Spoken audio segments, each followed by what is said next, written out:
Olá, sou o professor Augusto Manzano e hoje quero tratar com você o assunto tabela ASCII. Vamos lá!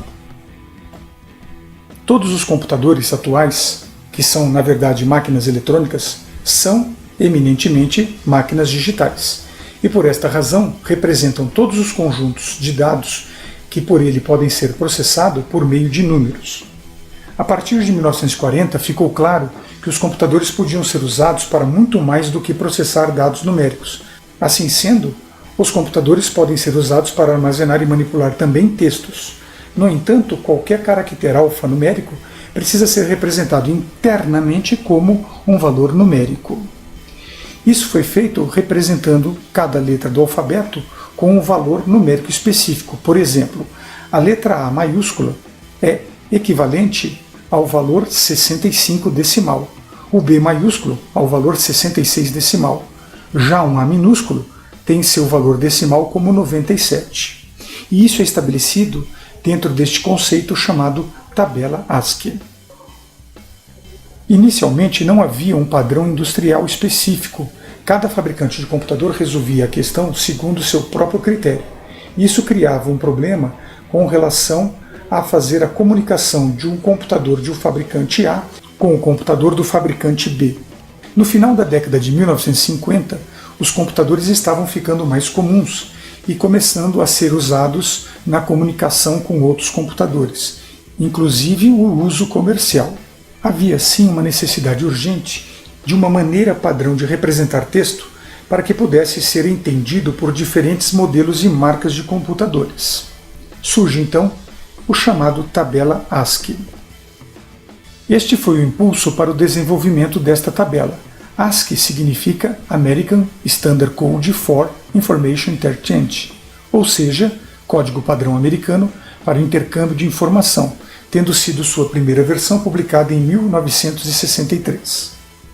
A tabela ASCII possui um conjunto mínimo de caracteres que um computador de qualquer tipo, tamanho, seja ele grande porte, microcomputador, minicomputador ou mesmo um tablet ou handhelds, como são os smartphones, podendo assim processar de forma padronizada suas informações. A tabela ASCII é erroneamente chamada de ASCII-2, devendo ser referenciada como tabela ASCII.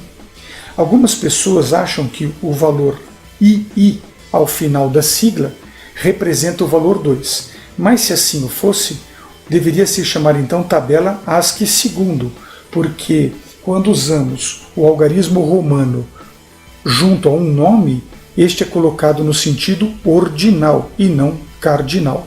Assim sendo, chamar de ASCII-2 é cometer um pequeno erro. A versão moderna da tabela ASCII foi adotada como padrão pelo órgão chamado ANSI. O ANSI é um órgão norte-americano muito semelhante ao órgão chamado ABNT aqui no Brasil. Isso foi feito durante a década de 1960. A versão atual da tabela ASCII é a de 1986, identificada como ANSI X3.4. Na década de 1990, havia uma necessidade de incluir idiomas que não ingleses, por exemplo, como português e outros que tenham ou símbolos gráficos diferentes. Desta forma surgiu o padrão chamado Unicode, que opera com 16 bits. A tabela ASCII opera a partir do padrão de 8 bits. Veja neste slide a tabela ASCII de 8 bits, contendo seus 256 caracteres possíveis. Vale salientar que os caracteres de 0 a 31 são caracteres internos de controle do computador. De 32 até o caractere 126 são todos os caracteres usados no idioma inglês contendo números, letras e sinais gráficos de acentuação. De 127 a 255 são caracteres fora do padrão, e neste sentido os caracteres aqui apresentados foram implementados apenas para os computadores padrão IBM PC. Esta segunda metade da tabela, de 127 a 255, pode ser usada livremente por qualquer fabricante de computador ou mesmo desenvolvedor de software que venha utilizar estas posições para caracteres específicos de seu sistema. Esta apresentação foi feita com recursos do site Free PowerPoint Templates, a partir do modelo Matrix. Obrigado por sua atenção e prestígio, espero revê-lo em breve. Não deixe de se inscrever no canal, não deixe de dar o seu joinha. Um grande abraço.